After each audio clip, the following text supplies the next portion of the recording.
د پاکستان پوز په کوټه کې د وژل شوو خپلو 14 پوځیانو جنازه ادا کړه. سلام جهان نیوز ته ښه راغلاست. نور جزئیات ویډیو کې وګورئ او چینل هم در سره سبسکرایب کړئ.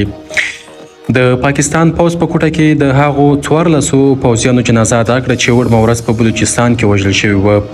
رویټرز خبري اژانس د پاکستان د پوز په حواله لیکلي چې د وړمې ورځې په پیښه کې ټول 93 کسان وژل شوي دي چې 38 ملکي وګړي دي.